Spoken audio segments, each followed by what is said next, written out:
17h ma doog a jot ci ITV chers téléspectateurs d'ITV bienvenue ñi ngi leen di siyaar bu baax waaye di kontaan ci ni ngeen di àndandoowee ak ñun bis bu jot ci programme bi nga xamee ñi ngi leen koy dégtal ci la télévision d'ici et d'ailleurs ITV ñi ngi leen di gërëm bu baax a baax ci suba ak léegi ngeen toogoon di wétali ko ak ñun ci suñu programme bi nga xamante ni moom moo di programme semaine bi week-end la ñu nekkoon week-end bi nag neexoon na parce que week-end jàpp leen ni lépp loo xamee rek jëm na ci télévision bi day doon lii nga xamee moom moo intéressé téléspectateurs yi amul benn problème moo du lépp mën naa la ko baal li nga def lépp tey baal naa la ko am benn problème da nga def. na nga def. ah ça va. waaw kii damaa kii gannaaw am benn problème. kàlla yaa ngi ci jàmm. maa ngi sant yàlla ok waaw nuyoo rek yow. naka mu. yow bul lijjanti sax yow. yow fi mu ne nii yow bul sax wax yow bul wax yow. yow xoolal téléspectateur yaa ngi nii. d'accord d'accord waaw yow nuyoo rek yow. jërë ngeen jëf amul benn problème. kay di nuyu di mais nuyu. naka mu waaw nice cool. maa ngi sant waaw nice ça a été neexoon na waaw neexoon na trop vraiment. lu ci naqari. xanaa xëy ñu sàcc sama pochette. waaw ok léegi nag animateur nga. waaw ay communiquer sa bopp après boo nuyoo ba pare. waaw di am mbégte kontaan ma baax a baax rek di kontaan ci ñëpp di nuyu fépp waaye mën a nekk rek maa lay char baax a baax di la kontaanee di la xamale émission bi commencé na ci heure bu baax bi ci télé bu mag bi muy sama Sénégal toogal ñu bégal la sa xol féex ñu kontaanal la ngay kontaan daal di ree wala ndeysaan déggal loolu mais naka waa benn barak waaw benn barak ñu ngi fa ñu ngi si jàmm Alaaji Assane Mesere Alaaji Assane Mesere mu ngi ci di baax kenn gënu ko sama sëriñ boobu yee mbay aka baax Alaaji Assane Mesere rek Assane Mesere waaw kenn du moom sama waa ji ñu ngi sàkku ñaan bu baax a baax a baax waaw ndeysaan nee na nag daf ñoo bëggoon seet si ci coronavirus bi ma ne ko Alaaji toogal foofu rek am problème Alaaji kat daa tombé jamono jooju ñun mu am fu mu waroon jógee daal ñëw seet si ñu ñu ne la toogal te jamono jooju fa waroon jógee fa la wullee woon ñaa affaire sama sëriñ la nag dama ko bëgg mais sa sëriñ nag yow xanaa wóolu woo ko tamit non sama sëriñ la moom nee naa ko ay sëriñ si sax léegi nee nañ ñëpp toog seen kër sëriñ si sax ñoom nee nañu fii ak tànk affaire yi génnagul dëkk bi duñ ñaanal kenn d'accord mais Alaaji Assane Mesere moo xam ne moom dara dal ko nag xanaa man de moo ko jiñ dara boobu jaxasoo laa koy jooyoo rek boobu ko jiñ dara boobu jaxasoo laa koy jooyoo ma nga waaye yow sa noonu xoole ba sa carte d'identité man daal sama pochette laa yor sama carte presse ci la nekk sama carte d'identité ci la nekk sama tuddi weccet ci la nekk waaye sa waay xaw ma ma tam xaw ma nu demee noonu waaye dimbali ma rek te yàlla tax sama numéro mu ngi ci woo ma rek am foo ko bàyyi ma jël si ko waaw sama quarantaine man quarantaine bi ma ëpp njëriñ quarantaine bi dimbali ma te yàlla tax car rapide nga duggoon waaye tata laa duggoon nga ma car rapide tata waaw boo ko loo doon dugg ay tata tamit di xoole ba sa bis sa quarantaine amul solo am boo jógee benn braak war a ñëw waaw forcément xam nga foo ma ñëw ba ci yow bu mën a dugg oto sama xel waaw léegi naa la jox oto naa la jëndal oto amul benn problème sama carte rek man moo ma ñor dimbali ma te yàlla tax rek dimbali ma li la war a sudi maa la ko ñaan avis de recherche carte waxal li ci nekkoon lan ak lan moo sama carte moo ci nekk sama carte de presse weccit moo ci nekk ñett téeméer xaw ma loolu mun ngaa jël may la ko jëlam may la ko dimbali jëlam may la ko loolu moom naa la ko may si xol bi sedd guy nag may ma la ko ndax damaa mer may ma la ko ndax damaa jaaxle dama ko may ci xol bi sedd guy jëlam maa la ko may d'accord sama carte de presse sama numéro de téléphone mu ngi ci woo ma téléphone nee ma maa ngi koy bàyyi ci arrêt 31 bi dimbali ma la ko ñaan dégg mais sa carte am na sa photo sama oom moo ci nekk sama oom. dama la laaj ba xam sa carte sa photo ci nekk. sama carte sama oom bi moo ci nekk. xamee ko oom bi xool ko bu baax. boo ko da ngay non da ngay def da ngay wax correctement nit ñi comprendre quand même xam kan moo nekk ci carte bi kan moo nekk ci carte bi. sama pap moo ci nekk. sama pap moo nekk ci carte bi. mais moom mag sama pap la yëngu benn lañ dégg ngeen. benn lañ mag sama pap. d'accord mais boo ko gisee ah yow mi ko for. boo ko foree rek dimbali ko mën nga ko indi fii ITV ñu ngi nekk point E. donc nga dimbali ko te yàlla rek tax. carte d'identité Bokar ak carte presse am yëpp dafa ree ci kii bi ci car bi. ci tata bi ah jëloon. voilà ma ngoog ñu dikkati di leen souhaiter semaine bu neex a neex salaamaaleykum. waaleykum salaam na ngeen def ah salaamaaleykum. oh salaamaaleykum. ah on est en direct waaw li nga en direct moom mi rek di waxtaan dañ dem régi jëriñu benn clip te dellu si waat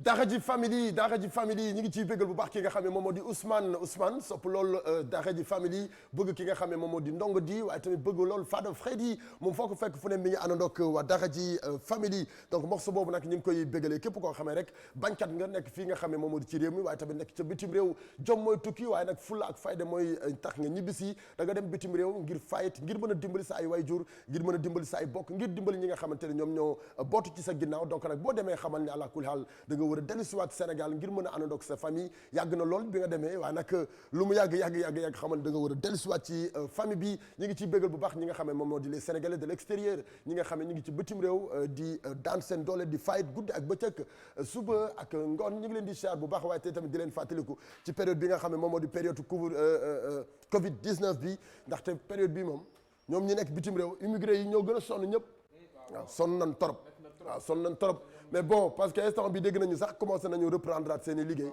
Italie France Amérique reprendre nañu instant yi commencé nañ waaw tàmbali nañ de waaw mais seen frontières yi lañ ubbeegul quoi ñoom waaw c'est normal mais nañ kii rek yàlla baax na ñoom moom xanaa dañ waa yàlla baax na daal ay jàmbaar lañ de vraiment kon ay jàmbaar lañ moom jàmbaar lañ ngay dogal may dogo mais encouragé leen encouragement ko weesu li ma leen wax ne ay jàmbaar ngeen ay jàmbaar ngeen di jàmbaar ta ngeen dem génn réew mi dem ñafe ji dem jaayante ko ak seddaay bi ak nees yi c'est vrai coronavirus ñëw téye leen ci réew mi téye leen seen biir kër mais teewul yéen a ngi ñafe di góorgóorlu di yónnee yónnee kay dem ba arrêté ñëpp tëj teewul tamit yéen a ngi ut ay pexe yi ngeen def ba seen njaboot daal di dund kon nag vraiment ay jàmbaar ngeen yàlla jàmbaar lañu donc ñu ngi leen di encouragé bu baax a baax ñoom les Sénégalais l'extérieur di leen fàttali que tey suñu invité moom moo di Ibro Nadio la ñu am invité donc léegi incha allah dina ñëw ci plateau bi doomu Parcelles Assainies ak banlieue bi dañu koy béggee xale bu ndaw la mais bi mu ñëwee ak léegi commencé na def dara quoi donc mi ngi marqué empreinte am ki nga xam ne moom moo di Ibro Nadio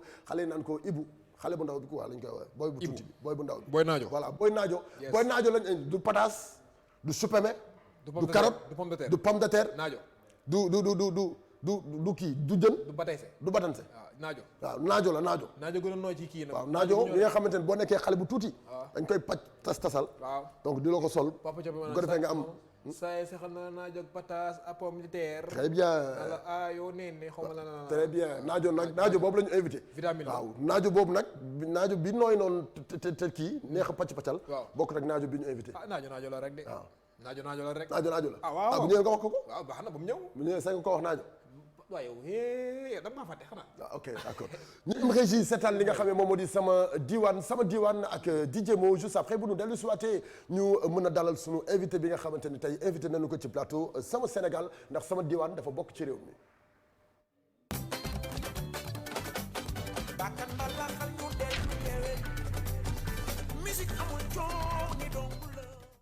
téléspectateur u ITV amati nañu mbégte bu baax a baax ñëw présenté leen seen rubrique sama diwaan tey maa ngi fii ci Jidda Caaroy kaw Caaroy gaar féete ma nii Jidda Caaroy kaw féete ma nii donc maa ngi fii ci Tali Diallo tali bi kenn du ko présenté waat kenn fii mooy Tali Diallo donc damay dugg ci biir kër Diallo Picc ku ma fa am mu wax ma kan mooy Diallo Picc lan mooy cosaanu Tali Diallo.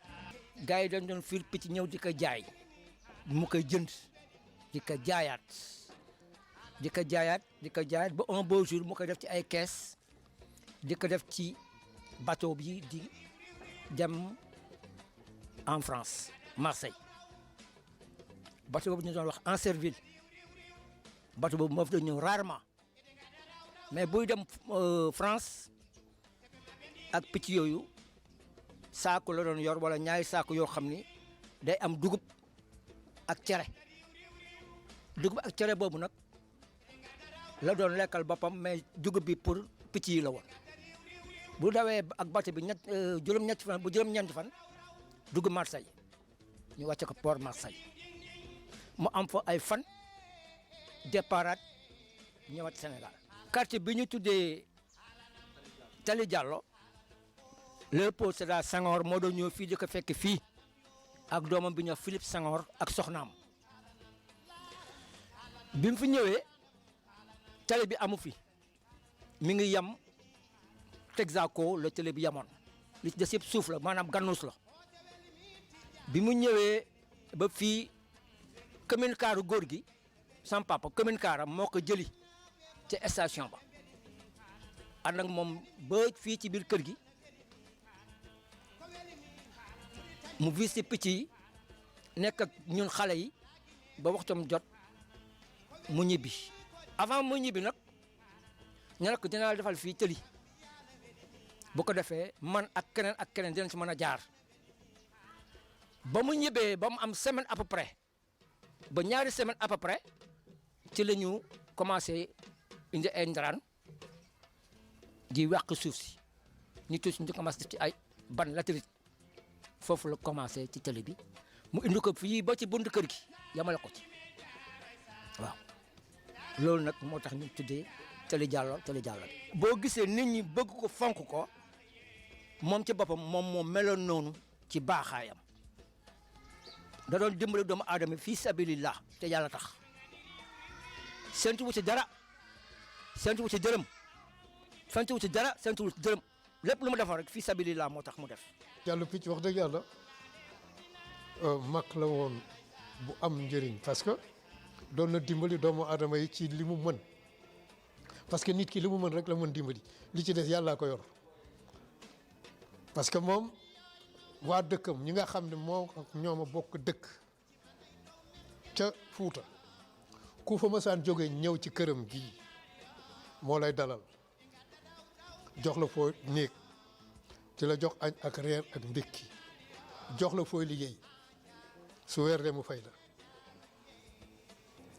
boo demee nag ba nga xam ne léegi yow ba nga ñibbi nga ñëw ne ko da nga bëgg a ñibbi lépp li su fekkee ne da nga ko ne na la dencal li mu la dencaloon yëpp mu génne ko jox la am lu ma la ci tegal nga ñibbi loolu man gis naa ko mu def ko bi ci des Diallo Picc xam nga dafa am ay nitu diine ñu ne woon ci dëkk bi ne woon ci Sénégal ñoo xam ne du ñu déranger mukk di dem seeti nit te nit kooku amul lu yàlla def ci moom parce que Thierno Mountaga Thierno Seydou Nourou Tall jóge na Dakar ñoo seeti Diallo Picc ci këram gi ma gis ko Thierno Mountaga mi ko remplacé def na ko fii Alaaji Seydou Nourou Tall Alaaji Abdoul Aziz Dabax ànd na ak doomam ñëw seet si ko fii seetal ñetti personnalité yooyu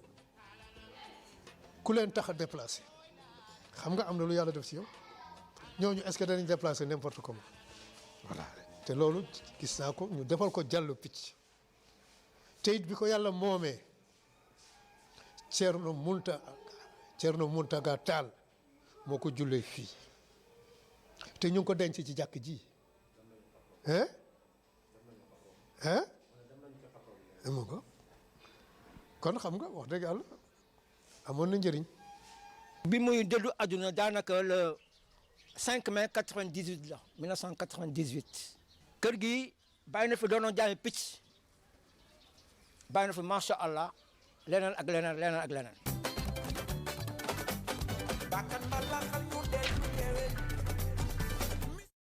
quand même voilà merci loolu mooy sama diwaan ñu ngi ciy gërëm bu baax waa diwaanu yëmbal ñëpp ñu ngi leen di gërëm ci li nga xam ne moom moo di élément boobu nga xam ne def nañu ko ci sunu papa jooju nga xam ne moom moo di Diallo Picc la ñu doon rendre hommage waaye tamit di gën a wane ay xar baa xam ci réew mi fi nga xam ne yëpp jaar na fa boo xoolee fu tuuti la tàmbalee ba tey mu tabax ay immeuble waaye tey mu tabax li nga xam ne moom moo di ay jàkka ak i juma lépp rek ci fonk li mu doon liggéey waaye tamit respecté li mu doon liggéey li la wolof Njaay di wax liggéey lu mu tuut kenn du ko xeeb donc nag bul xeeb sa liggéey ak lu mu tuuti jàppal ni moom moo war a doon sa palais moo war a doon sa avion moo war a doon sa lépp daal Bokar waaw yow fii nga toog ni bul ko xeeb waaw bul xeeb sa lii de la ilaha xeeb du ko xeeb de xanaa ma dof lu leer laa la wax xam nga kii jaay picc ba tabax immeuble am man jaay ma picc di mastama yow mi toog ci télé bi di wax àdduna bi yëpp jaay ma picc de jaay ma picc déedéet kon kay xam ne kon tubaarkàlla maa ngi nii toog jàpp sama ñaam rek lu waay wax mu dugal sama lamiñ bi lu waay wax daal lu waay wax ma dugg ci waaw lan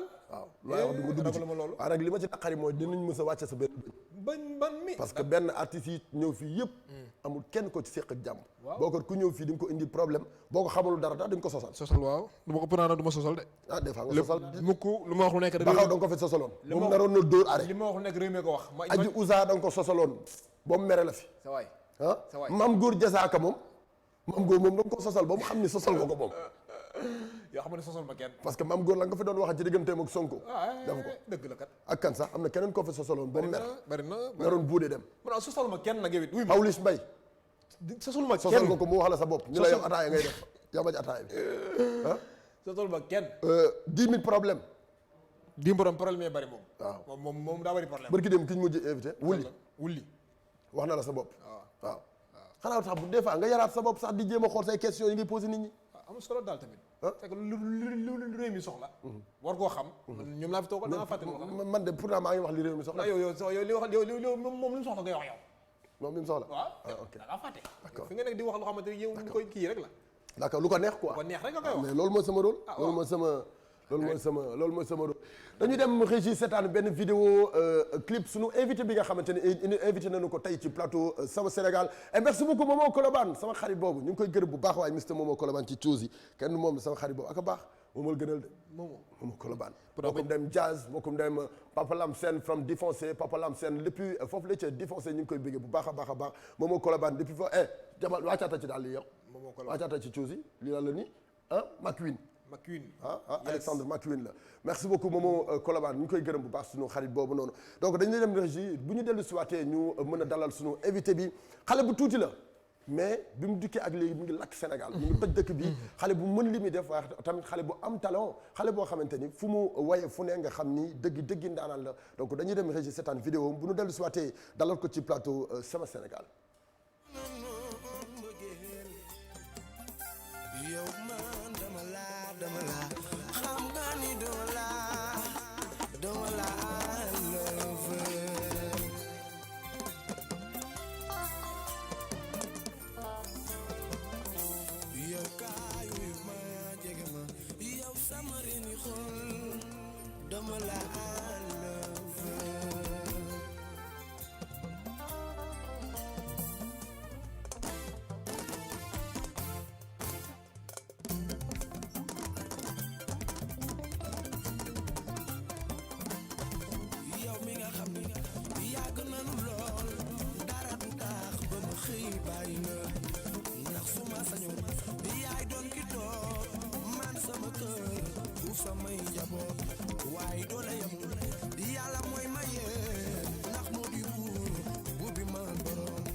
Modou yaa ngi may tooñ de barke Serigne Touba yaa ngi may tooñ damay fecc bu may fecc da nga may bàyyi ma fecc mais bul ma kii ah yokkal ma son bi ma fecc ay waaye Samba gi laa bëgg a fecc wu yaay Samba ay waa wu yaay Samba ay waa bokk mën nga fecc xale bi ko way xale bi ko way daa foo ci way bi moo tax mu wayal ko xale yu ndaw yi xale yu ndaw yeeg maire yeeg ñëpp naan ay waaye Samba wuy sa wu yaay Samba mais tamit ki koy aw suuf tamit ay na de waaw wuy yaay Samba wuy yaay mooy comme maag yow rek may balax rek ngay tulli may tulli waaw lu ma tulli rek nga balax may mbëggee fay gis nduur rek mbëggee fay gis nduur waaw noonu la waaw waykat dëgg bala nga nekk waykat dëgg da nga am mbëggee fay sa wet waaw waaw kon nag nga ni moom waykat la waaw moom waykat la ah ok d'accord waykat moo tax mu génne clip bi waaw nag nga ni dafa mën waaye tax mu génne clip nag nga ni mën na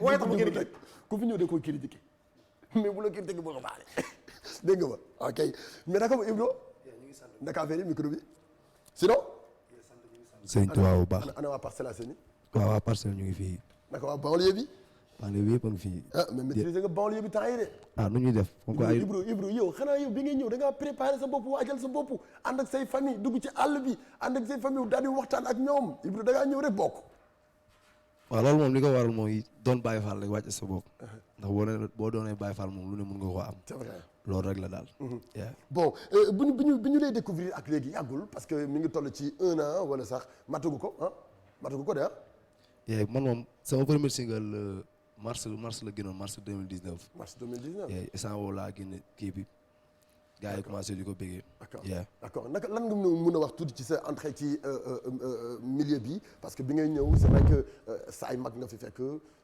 si sa génération dafay jafe pour nga bokk ak nga am kenn koo xamee yéen a bokk ay âge ak yooyu est-ce que amoon na benn pression bu nekkoon ci yow wala da nga ñëw rek affaire yi yëpp yomb ci yow non affaire yi xaw naa tar ndax jaar-jaar yëpp a métti kon dafa amoon mbapat boo def ba pare waaw ci simbi laa nekkoon ci taani béer yi affaire yooyu noonu d'accord kon jot nga jaar ci mbapat yi timb yeeg ngénte yeeg taani béer yi waaw way naa ay simb mariage yeeg xam nga jàkkaarloo yi sew sewaan noonu ak ay mbapat ak yooyu noonu lan moo la inspiré nga dugg ci musique waaw loolu moom yaakaar naa ni xëy na yàlla suñu borom moo ne woon dama ciy jaar rek ndax neewul woon sama bopp sax bokkoo ci famille buy way wala dara bon sama famille moom ñëpp ay géwël lañ mais dunduñu aar quoi dunduñu aar bi mais man yàlla ma ciy xiir quoi yàlla la ko xiir bëgg loo la ko nga bëgg ko ba pare dem mbapat dugg ci ngénte yeeg dugg ci tànn beer ak yooyu xeex ak teg sa grand yeeg yooyu nga kën xëccoog ñoom affaire bi ñu leen non man booy parcelle la il faut que ma récupérer affaire bi quoi waaw noonu la demee daal d'accord kan moo la inspiré waaw li tax ma bëgg way moom Doudou Ndiaye Mbengue moo tax Doudou Ndiaye Mbengue waaw parce que këram laa doon fréquenté di ànd ak ay doomam ki ñu naan Papa Mbengue moom it dem na ci man lu bari ndax moo daan doon moo ma fekk suñu biir école di ma jël si bu daan ñëw rek ay xeer lay sànni ci ardoise bi bu sànnee ñetti xeer wala ñetti ma xam ni moom la dafa am benn code bu mu la doon def waaw code tàggoo bu sànnee benn xeer mooy ñëw naa toog maa ngi lay xaar waaw bu sànnee ñaar ñeent ma xam ni moom la ma doog a génn ànd ak moom maa ngi koy nuyu ngeen daan ànd dem fan ay programme ngénte affaire yi noonu d'accord moom anamu mu ngi fi d'accord alors mën nga nu wax tuuti bi ngay doogee ñëw nga ni da ngay indi morceau bi nga xam ne moom moo di wuyaay Samba bi naka nga ko inspiré wu ak naka nga ko waye waaw morceau bi dafa doon benn morceau boo xam ne avant ma ko génnee maanaam nit ñi commencé nañ ko xam parce que ba ma ñëwee prix balaa maa génne single dafa fekk ma doon jouer ay soirée affaire yi noonu gis gars yi bëgg morceau bi rek ma ne xaaral ma génne ko jox leen ko d'accord mën nga nu fàttali tuuti jamono ji ngay way mbapat jamono ji ngay way simb lan nga daan way ak jàkkaarloo su jàppee dafay door saa bu mere day gaañ yaay kay na njaay morodi njaay Tuba njaareem Daaru Salaam Bakar Sar yaay kay na njaay morode wuyul gewali lay woowu baaba awaa waaw kay way seen way boobu daal moo doon way boo xam ne waaw ngay nekk ci simb yi d'accord way na ba pat de booy mënul woy de mënul woy nga ni mënul way boobu leen la fi woy awaay Samba génn jàngalewu dara xale yi bëgg ko rek boobu ñëw boobu ne naa dem ak sama bopp mais booy wax dëgg yàlla moom awaay Samba moom amul leen loo fa yoo xamante nit dina ko dégg jàpp ne woy mais moom mi ngi soogee ñëw mi ngi door a ñëw mais booy door a ñëw jógee ci mbapat xam ne boo jaaree ci mbapat ba egg ba génnee single woy ku dégg sa baat dina xam ne kii woykat dëgg mooy naan na ku li fajal mooy booy bi ba booy bi daa xam ne carrière am non période du question la yàqamti mais yàqamti la de. xam du question la yàqam xam nga fii nit ñi dofuñu fii géer yi sax léegi dañoo dégg. tigi première année bi ma ñëwee. mu cee am première année laa ñëw ñu jox ma première. waaw meilleure révélation. c'est vrai mais loolu laa bëggoon ubbee sax bëggoon naa ci yokk lu bari c'est pas facile nga ñëw c'est-à-dire ci benn cercle boo xamante ni fekk nga fi ndaanaan yu bari ñëw nga fekk fi El Hadj Keita ñëw fekk fi Momo Dieng ñëw fekk fi Sidi Diop ak ñeneen ak ñeneen. c'est que boy bi déglul mu ñëw nekk meilleure révélation de l'année 2019. moom moo ko jëloon. waaw moo ko jëloon xam nga ni ndaanaan gi ci moom mi ngi ci moom. Sénégal de moom fii xam ne ay jël révélation mu yomb na. déedéet gannaaw bàyyi ko Alec bàyyi jàmm naka nga liggéey loolu ba loolu am. dama bàyyi 2021 ma tontu. déedéet 2020 damay jëlaat leneen. loo jëlaat 2020. incha allah waaw booy doo jëlaat dara booy. yow yow booy ñëw nga booy foo teg loolu. booy demul si non booy ba dëgg yàlla moom gisuma mën waayam gisuma ko de. sérieusement parler. la ma dem mënoo xam nga nag booy mënul way. maanaam dégg dañoo bokk. waaw tigi maa dégg pire man benn woykat mënu maa nax ci way. dégg moom dama ko def. léegi lan nga bëgg lan ngay xaar ci moom nii mu defal la ko. boobu na ma mbaaral ba fër ma njolil ma. fariyo ñaalo gi naa ko daan jël ndeysaan alala keeb ma jomanke momanke alfa alala keema ko be kala bayla la balo jamta bayla jàppal may sa yaay baa nga jàpp may sa baay mborodi gayni njaay yaay gayni njaay allah mi yaay borom c'est-à-dire lii dafa bokk ci benn affaire que mbappat bi nga wax léegi bu nekkee xale bëgg musique bëgg way il faut nga am foo jaar lu mel ni simb lu mel ni ngénte lu mel ni ay jàkkaarloo dafa am lu muy def ci yow. waaw xam nga jàkkaarloo moom maanaam ci la ñu bari mën a gisee. xam nga tey jii nii maanaam boo nekkee ci benn yoon. pour ñu mën la ràññee ci affaire yi faaw nga toj jàkkaarloo yi toj benn bi ba nit ñi commencé di la riir. ci nga mën a am yenn occasion yi nii. di mën a dem télé pour nit ñi mën la gis. mais jàkkaarloo yi tamit day joué ci artiste lu bari. surtout artiste bi doog a door. d'accord moo taxoon ñu ne ci waaw. surtout artiste buy doog a door artiste buy doog a door fu mu tëgg feesal ko. waaw loolu am na. waaw loolu la moo ko liggéey parce que yaa ngi doog a door nit ñi xamagul la à 100% mais foo tëgg remplir ko. waaw loolu moom comme ni ma la wax sànq rek doon bàyyi fàll rek ak jox respect nit ñi parce que fii nit ñi kenn moomu leen. waaw fii nit ñi kenn moomu leen. fii loo fi may nit rek fekk na mu am ko ba pare. mais nu ngi koy wan yar rek. ak ngor ak kóllëre. mooy tax mu lay ñëwal. mais parcelle sotle nanu la. waaw parcelle parce que seen doom la. waaw parce que parcelle bi ngay soogee ñëw ñoom nee na ñun amuñu woon waykat. bien vrai que am nañu waykat mais raflé woon nañu ku mel ni Ibro Nadio benn xale boo xamante ni day fashion xale boo xamante ni day communiquer ak xale yi xale boo xamante ni day partager ak ñoom xale boo xamante ni day ñëw toogandoo ak ñoom di ataayandoo donc loolu exactement biir parcelle. waaw xam nga loolu maanaam loolu mooy àdduna. yëkkati micro bi waaw loolu mooy àdduna tey nit boo bëggee dara. faa nga wàcc sa bopp dugg ci biir nit ñi. parce que nit mën ngaa am lu ne.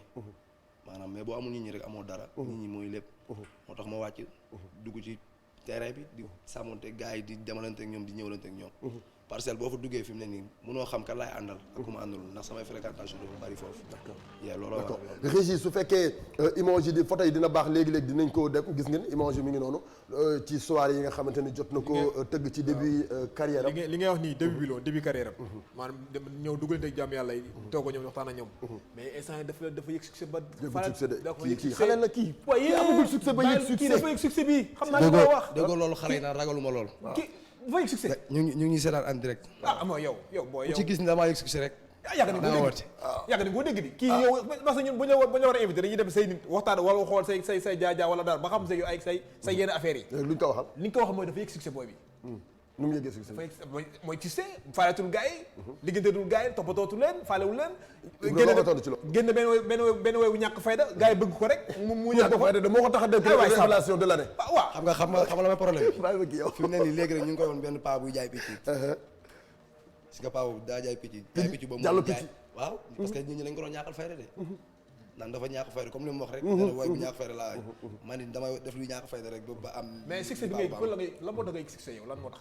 non du question am na yoo xam ne dañuy invité sax am na yoo xam ne mais yow mais attends début bi ngay yooy jàkkaarloo yi dégg naa ay 100 000 francs la ñu la doon way lañ la doon fay ak yooyu mais léegi dégg naa ay affaire dafa yóbbu ay 1 million ngay laaj léegi. succès non. dégg naa léegi ay 1 million lay laaj kese. non ça damay moom kii moom damay jaay presque quoi. xam nga la mooy problème. xam nga man sax ñu bari xawee ñu wax man dëgg la damaa rus mais il faut nga wax parce que mais artiste waaw bi quand moom tey même dafa bëgg a wax loo quoi dafa bëgg nga mais wax dama ko doon nangu bàyyi ma noppi rek bàyyi ko muy wax da ngay wax de non yow foo aw yoon la man doo wax ak man nag mais ñii di seetaan ngay waxal man du ma ngay waxal mais man su boo maanaam su ma la laajee booy tontu sax mu nga may tontu mais ñii di seetaan ngay tontu mais Ibro tontu ko ci lii c'est-à-dire lii peut-être moom moo ko bëggoon laaj ma préféré laajaale ko depuis bi nga doogee ñëw cachet bi c'est vrai que dafa kii woon mais loolu nag ci carrière artiste la bokk xaar day weesaloo loxoy Kajoor day weesaloo bi nga soogee ñëw ay 100 000 la nga doon fayeeku ay 150 000 dégg naa léegi dégg naa da nga yokk ak kii bi quoi.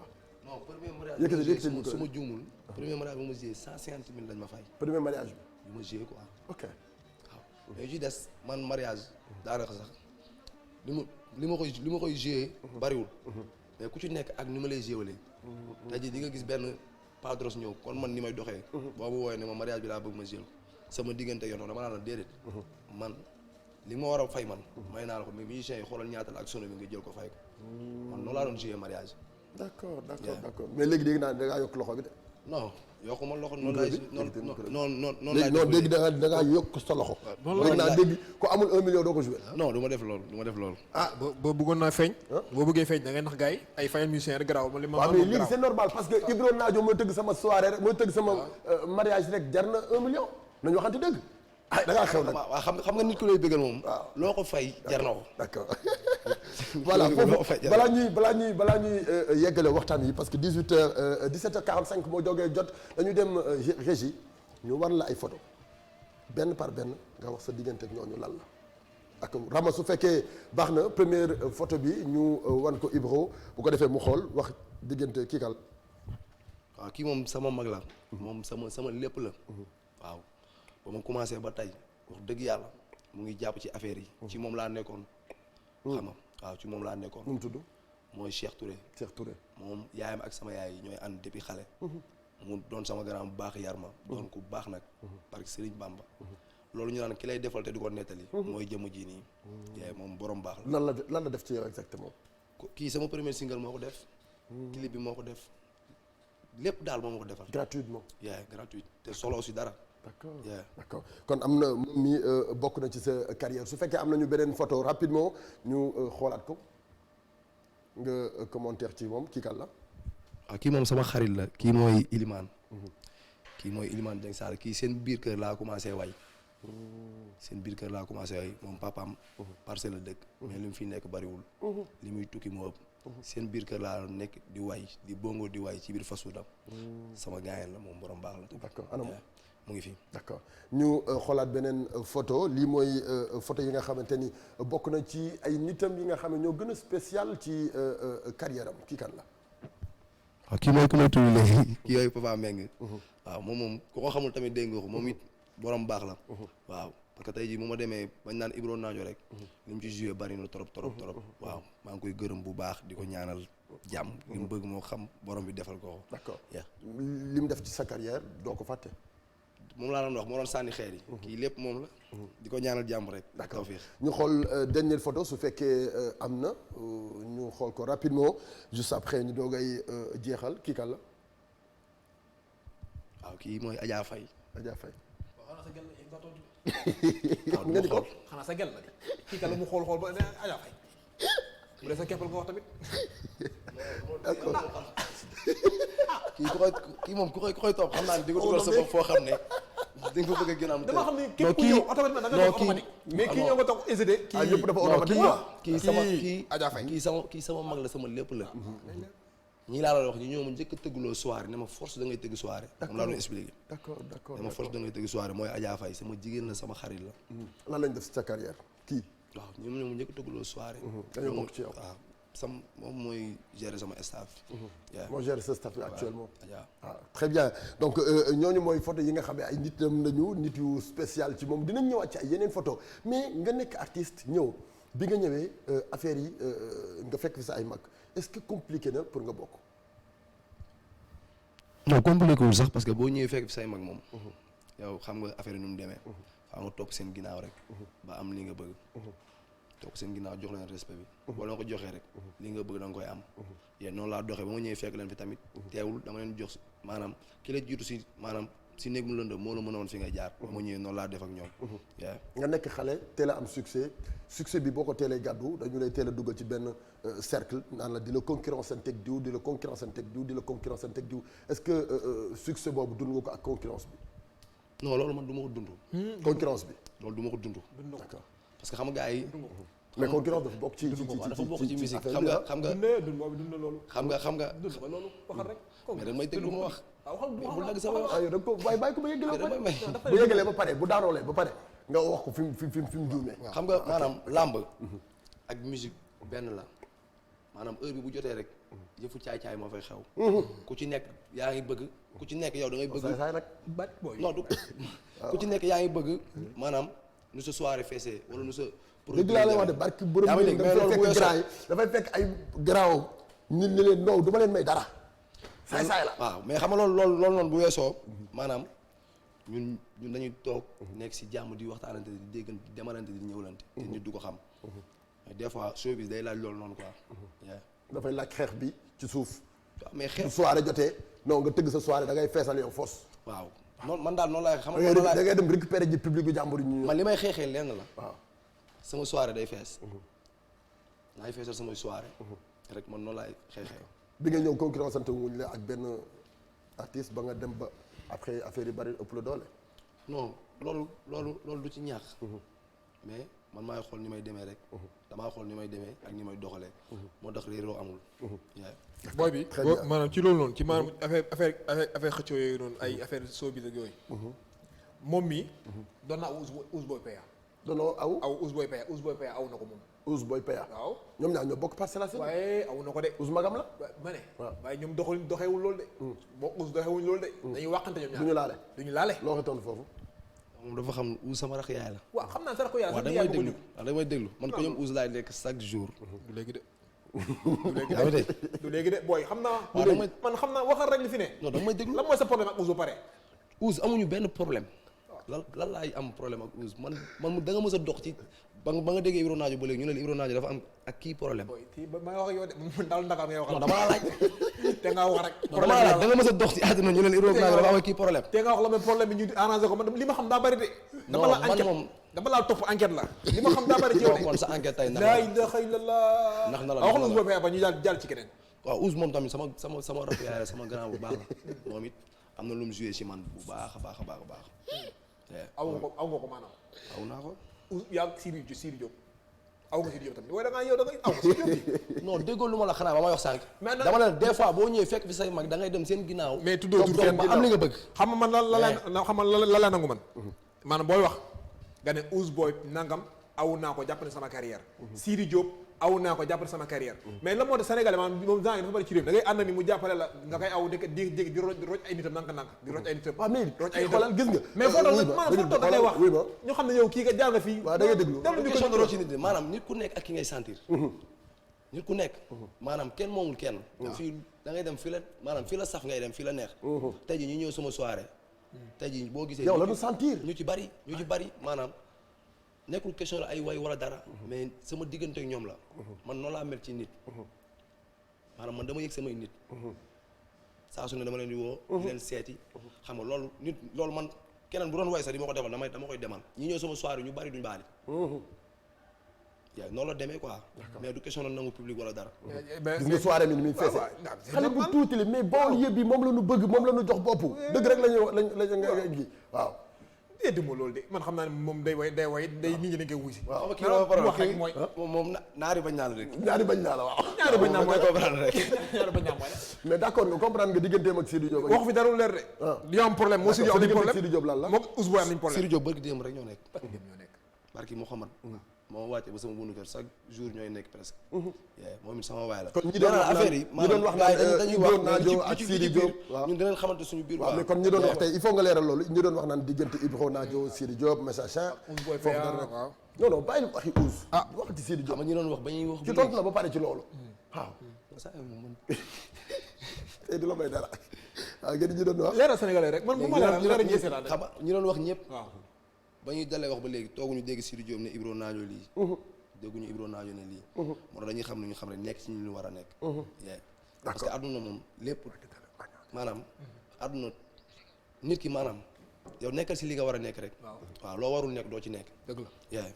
waaw d'accord am na solo. énergie bi neex na trop. maa ngi ñëwaat. bon Ibro boo nekkee xale di ñëw ci musique bi dafa am loo xamante ni da nga ko war a indi muy benn empreinte ñu xam ni carrément ko kii xaleel la waaye dafa ñëw am lu mu war a imposer dafa war a ñëw proposer mélomane yi benn touche boo xam ne touche bu spécial la lan nga fas yéene def ci musique sénégalaise ak lan ban touche nga fas yéene indi parce que la musique sénégalaise li ñu ci gën a découvrir mooy rëm tëmp gi bari na ban touche nga fas yéene indi. non instant moom maa ngi ci ay projet yoo xam ne du musique gu sax. maanaam musique sénégalaise. parce que nit ki tey jii loo nekk lu ne ñaan nga yàlla avancé si. te mbalax rek yaakaar naa ne du musique. ndax bu dee ambiance. nit ñi nee nañ. nit ñi ñu ngi may message nee na yow da nga doy waar. nee nañ nga bàyyi xale bi parce que ni ñu ko sotee nii dafa ëpp. doy ma waar de dama bëgg Sénégal leer seen bopp rek li ma fi li ma fi laay yëpp nag Sénégal daal lëndëm ci bopp sénégalais yi. mu leer si ñoom moo tax rek am problème sama xarit la. Bia Sarr aussi sama xarit la. Bia sama boy la. Bia nee na nga noppi. Bia moom na réglé. ma taxaw wax ne ana Bia. waaw léegi ok yaa ngi woon ci projet yoo xam ne.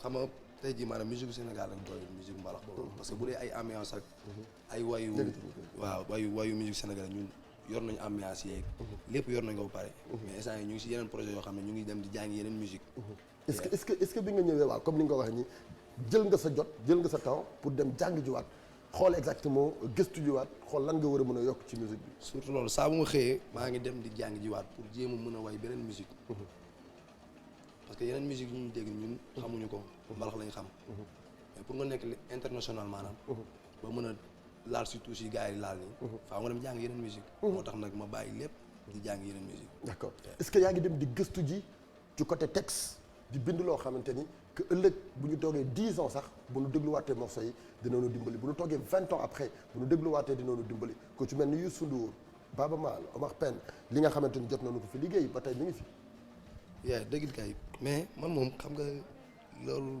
dal géwal yi damaa jàngul waaw sama jàng soriwul waaw mais jàngul mais teewul yaa ngi dem di gëstu ji yaa maa ngi dem di gëstu ji ok te tamit am naa ñoo xam ne si côté test buñ toogee man ak ñoom dinaa leen expliquer lii laa bëgg ñu ne ma non dellu def lii wala waxal lii chaque jour ci loolu laa nekk sama xarit yi rek ñoom rek fi mu nekk nii def naa leen ay bindkat d'accord ñoom ñoo lay bindal yow yaay toog xalaat benn affaire ñu leen bindal leen ma tel du corrige da ma leen bindal ma lii ñuy bind mais bu ñu gisee beneen faute wala ñu gis lu ko daax dañu war a teg ko ci très bien alors dama bëgg ñu dem régie ñu wan la ñaari photo nga wax ñu ñii kan lañ ci Sénégal ci côté culture générale la bokk donc léegi su fekkee baax na Rama nga wan ñu benn photo ñu xool ki ci njëkk kan la bu ko defee ñu mu wax ñu kan la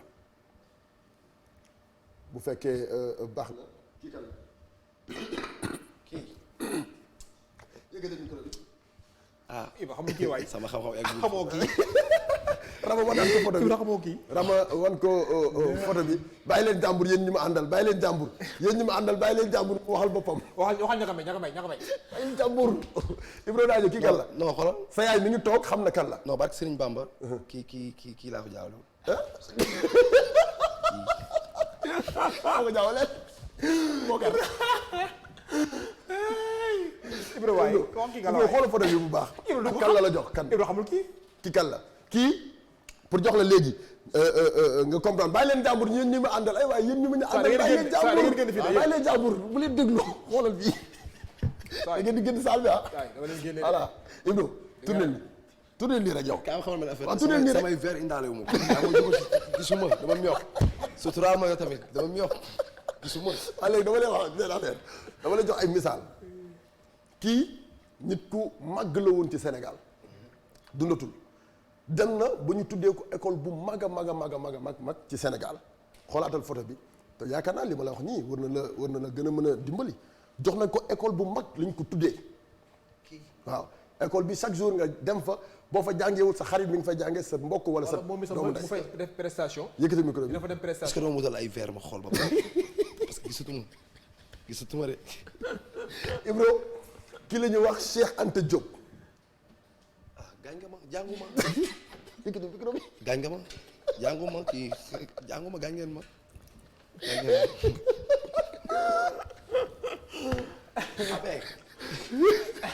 mais jàngoo d'accord nañ mais war nga xam Cheikh Anta Diop xam parce que Cheikh Anta Diop boo demee université bii nga xam ne moom lañ ko tuddee. université bu Dakar photo bu mag a mag a mag mu ngi ci buntu bi te photo bii la doon. yàlla sutural dama de Cheikh Tidiane Diop laa doon wax. kii la Cheikh Tidiane Diop laa doon wax. moom bi sax xam ko. yàlla ma sutural man mii man dama doon wax Cheikh Tidiane Diop di bandi bandi nekk de yow Cheikh Anta Diop la jërëjëf yàlla allahu akbar lan man de Cheikh Tidiane Diop la yow. ba nga waxati ko dara. mooy garaawul Cheikh bi am naa Tidiane. ànd même réer. yéen ñaar. mu ko foo nekk. d'accord léegi suñ. man mi waxul sama tani. jàngul yow mi jàng xamoo kii. xamoo kii yow kii nii rek xamoo ko yow kii. léegi ñu xoolaat beneen photo. terminé ak foofu yeggale ak moom ci projet yeeg yi nga xam ne moom moo di affaire yi mu créé. delloo ma woon photo ngiwal gi. ah yëkkati bi gën a. waaw dégg nga bi gën a. ah loo wax nga ni.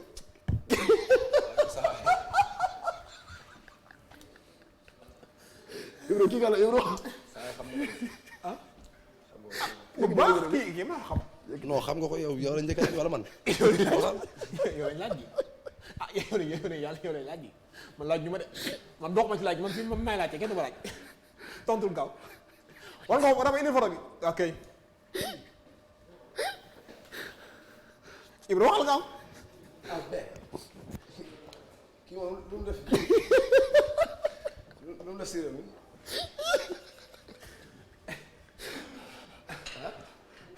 Ibro xam nga kii kala.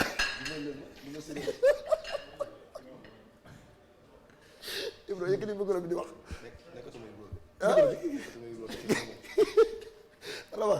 Rama doo dimbali ngir yàlla. voilà léegi yëkkati micro bi. Ibro kii kan la. joxaat ñu photo bi ngir yàlla. kii lu mu def. lu mu def moom ci réew mi. lu mu liggéey ci réew mi. waaw non je sais pas léegi yow laa laaj. mais kon ni mu expliqué woon sànq jox ma ay tettal da ma jox ay tettal ma xam.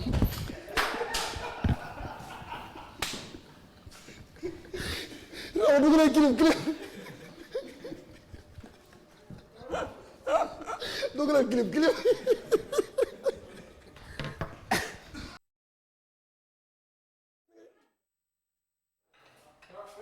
voilà merci beaucoup donc dañ doon suuli quoi parce que ay ree moo ñu jàppoon donc merci Régie ci clip bi nga xamante ni moom moo di projet bu mujj bi nga xam ne moom Ibro Nadio def na ko génn gun woon ci parti yi nga xamante ni moom moo di parti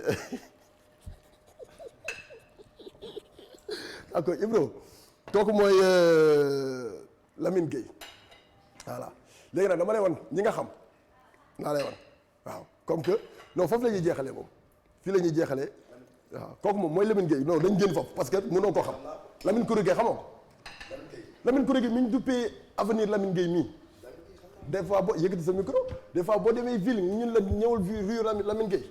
non Lamine Gueye xam naa ko. waaw mais Ibro la moo tax kon xam ne woo kanam yi. dama réer. nga réer yow xamoon nga kooku yow. kan la Lamine Gueye mi ma la xam Lamine Gueye. mais bu ma la waxoon kii kan la doo ko xam. ah te diggante yàlla non la photo Lamine bi ma xam bokkut ak photo bii. ah photo la loolu la ma daal. loolu la ma daal. photo bi ma xam bokkul ak bii. d'accord ah. avocat de tous les dégg nga la léegi ah. avocat de tous les avocats. avocat waaw le avocat de tous les avocats. défenseur de tous les défenseurs. monsieur le président si vous condamnez le vieux Samba Ndiaye à l'âge de 90 ans jàng naa ko non bii mën naa ko. waxaata nga ni. mën a doon jaar rek. arki borom njëriñ da ngay gudd fan yow. ne xool photo bi vite fait photo bu baax ñu xool ko. ñu xool photo da ngeen a ataaya. ayca bisimilah bàyyi naan maa ak yow tey. ñun ñu invité wuñ kii naan ataaya ayca bisimilah. kii kala yëkkati micro bi. Père Wesseng la. waaw li nga xam. ñii laa xam. ñii laa xam. ndax doomu géwël nga. waaw doomu géwël ñii la xam. Père Wesseng. d'accord merci beaucoup dañ ko yamale foofu kii kala. micro. maa ngi wax kay tey. yëkkati. Rose Père Rose. Ndiaye Rose.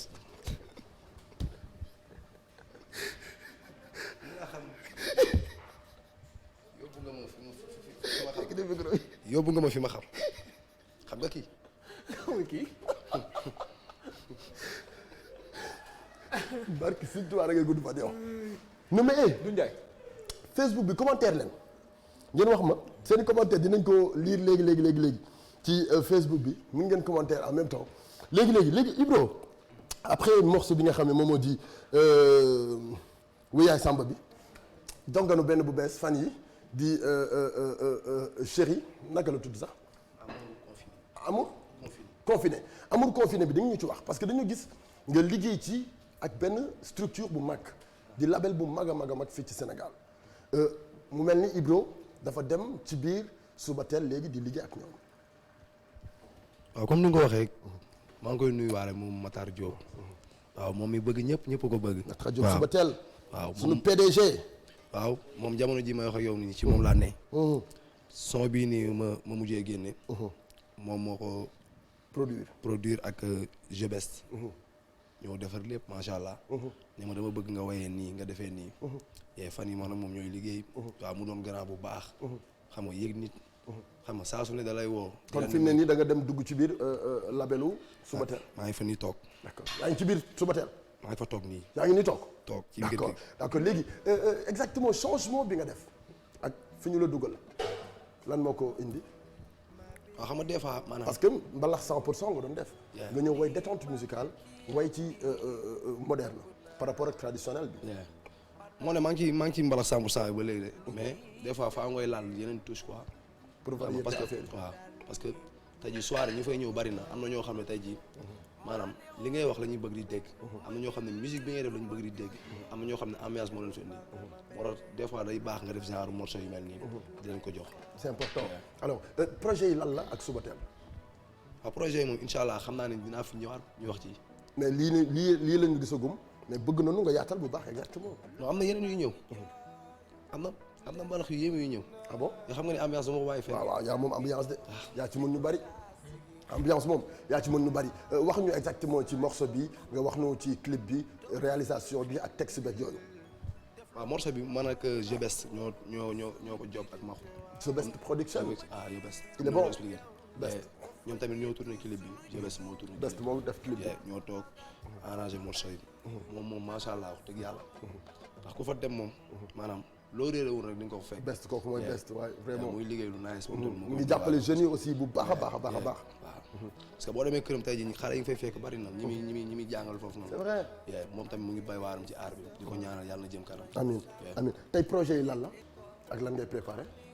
projet yi daal nañ bàyyi bu mais il faut nga wax ñu ci tuuti parce que confinement bi fi mu ne nii ci la ñu nekk te buñ ci génnee affaire day. donc confinement moom bu ci génnee incha allah di nga gis beneen Ibro Nadio. d'accord en tant que artiste en tant que xale naka nga dundee feebar bi di Covid 19.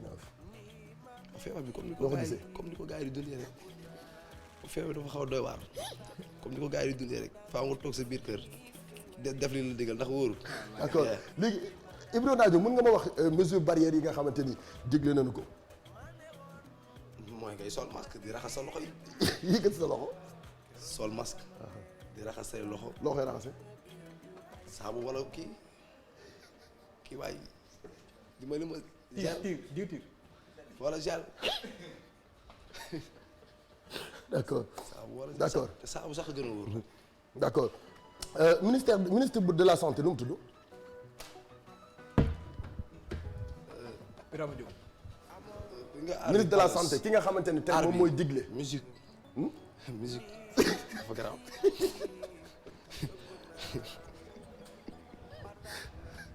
ministre de la santé ki nga xamante ni moom moo jiite santé bi nga xam ne actuellement moom moo nekk. neexee yàlla.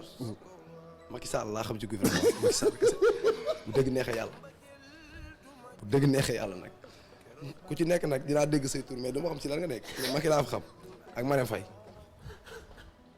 d'accord Ibro woyal ñu tuuti.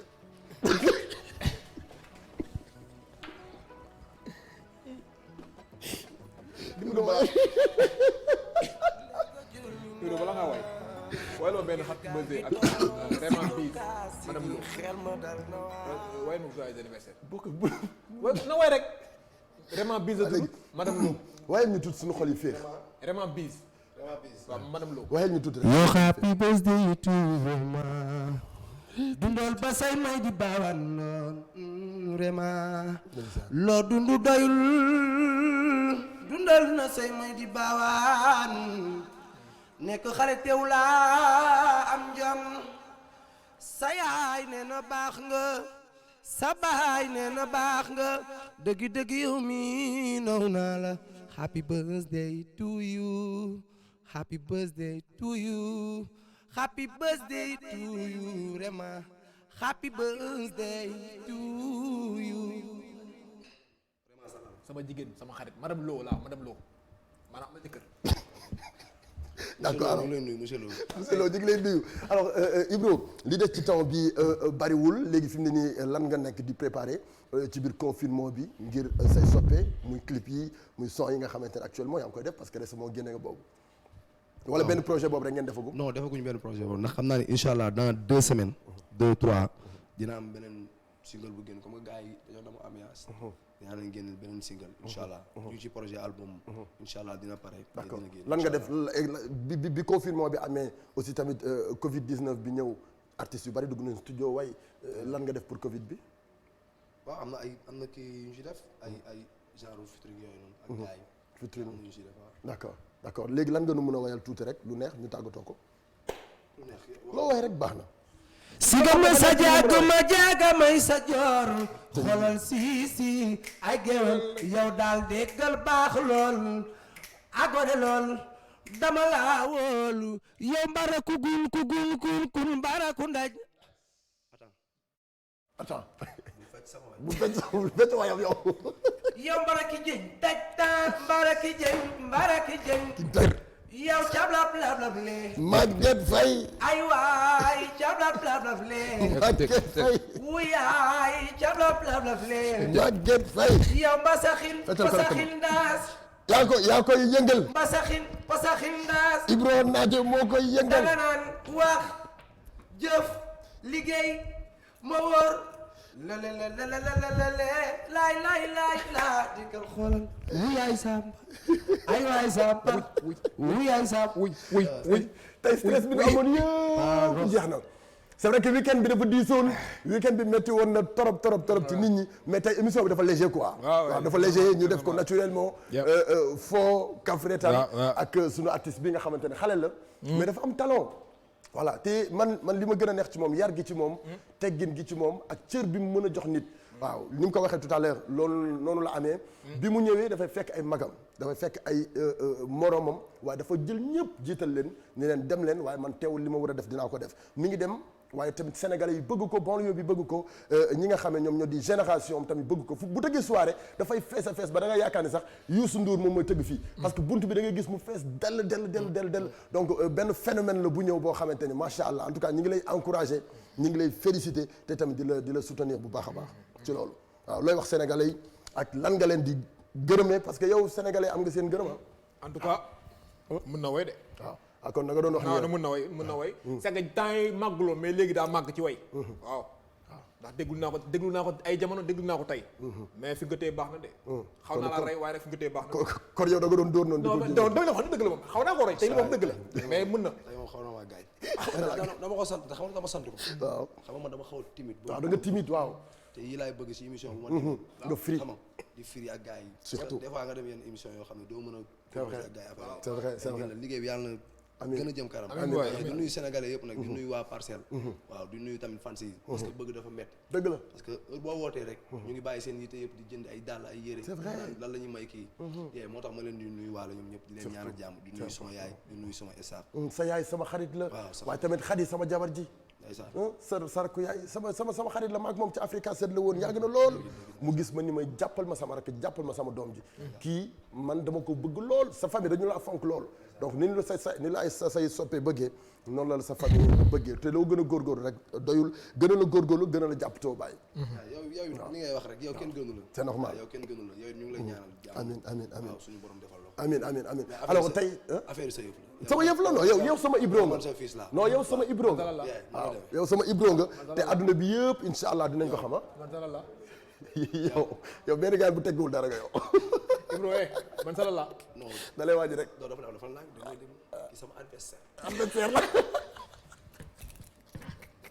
dama ko bëgg alors Ibro nga wax ñu rapidement ñi lay bëgg a jot pour jàkkaarloo yi pour affaire ak yooyu c'est vrai que di nga léegi moom pour nga tëgg ay jàkkaarloo day doon problème mais pour tëgg soirée pour tëgg ay événement naka la ñuy def pour jot ci yow parce que ñu bari instant bi ñu ngi lay seetaan tey découvrir nañu la donc bëgg nañu xam exactement Ibro Nadio fan la ñuy jaar pour jot ko sa numéro manager su fekkee mën nga ko joxe en direct parce que fii ITV la affaire yooyu moom yow doo star yow c'est-à-dire dafa naturel affaire yi moom gars yi gëm ko soxla rek dama woo 77 242 66 20 77 242 66 20 77 242 66 20 nga mun ko jot mu tëggal la événement wala mu tëggal la soirée wala mu tëggal la sa jàkkaarloo sa xew ak yooyu donc merci beaucoup kontaan nañu merci bien jaajëf waaye sama xarit nga moo tax mun naa ko jox la ko quoi Bokar merci waaw mais merci beaucoup moom fii laa la jox parce que wóolu ma la am lii d'accord merci beaucoup mon cher Mr Momo Colobane ñu ngi koy gërëm bu baax sunu xarit boobu depuis foofu lay ca Médina waa Médina ñëpp ñu ngi leen di béggee Paco Jazz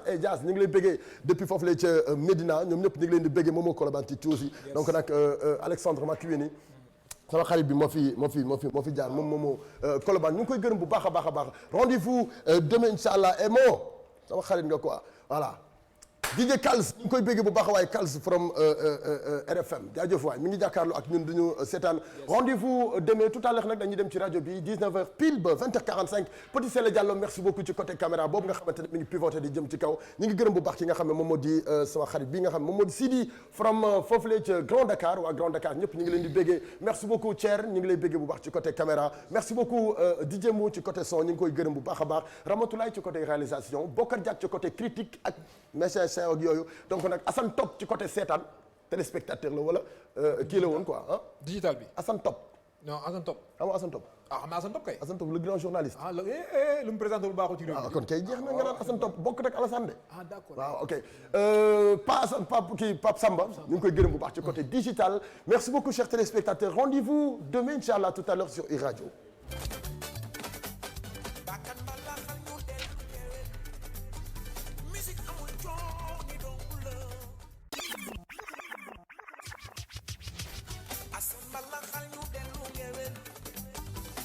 amul coow ni dongul la balax ba mu ne fan si bëggee